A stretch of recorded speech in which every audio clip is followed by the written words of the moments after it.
And so all those critters were running for their life over to my house. And for a while, I had these traps everywhere. You know, and you know, usually it's cheese, but if you're having this problem, I don't have the problem anymore because I got them all, but it took a while. And the peanut butter works better than cheese. I don't know what it is. Maybe you put a little jelly there in bread, they'll really like that. But cheese really wasn't drawing them in. But, you know, once they get trapped, you look at them and you see them squirming and you know that they're hurting and you know that, you know, and they know if they can't wiggle their way off, and sometimes they do. Sometimes you go there, you heard the thing go down and you look and there's no mouse, there's only his tail. So, oh, missed that guy. That guy was pretty quick. And so anyone who has ever trapped animals knows to trap animals and to be successful, there are two things that you need, and one is that you usually hide the trap. You put it in a hidden place, and so the animal will hopefully stumble upon it, but also it needs to be baited. And I want to let you know that there are traps and snares for your life. Just because you got saved, I'm telling you, that didn't put a smile on the enemy, but he begins to devise ways to bring you back to where you were. You know, you being in church this morning, you have some type of victory in your life. Because you defeated the trap of staying home. You got victory over the football game. You got victory over the Dodgers because they lost, so you don't have to deal with that one.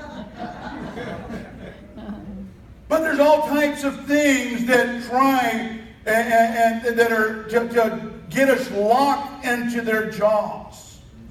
See, the enemy incorporates strategies. He lays them out deceptively. And they are deadly traps to you and I.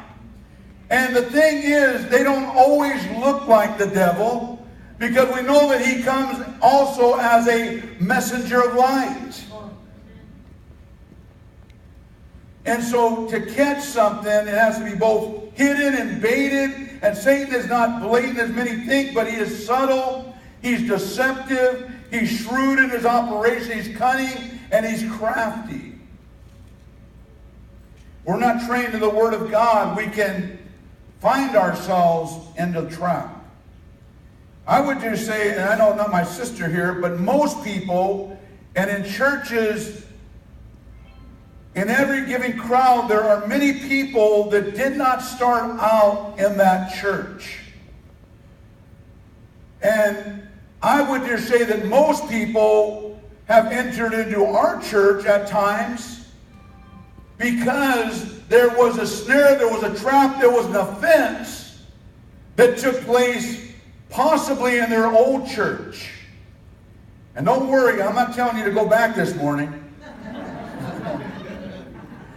You know, the Word of God says, leave the past in the past. But I want to help you to move on where you're at. Amen. Come on. I want you to not survive, but to thrive where you're at. And to do that, you need to understand that maybe you're still dragging a trap around. I've seen those mouths, man. They're dragging the trap, trying to go to safety. You ever see what drag is trap? No. You ain't seen one big enough then. It's like if you're hunting with a little mouse trap and you get a rat caught in that thing, that guy is running all over that town with that thing on there. It's not really bothering. It's hurting a little bit, but it's not bringing death to him. And so what I want to deal with is offenses, because, you know, we're going to encounter offenses. You know, you cannot be in a place any length of time and not encounter offenses. In your marriage, I know there might be a few here that have never offended each other, but they just got married yesterday. Give them time.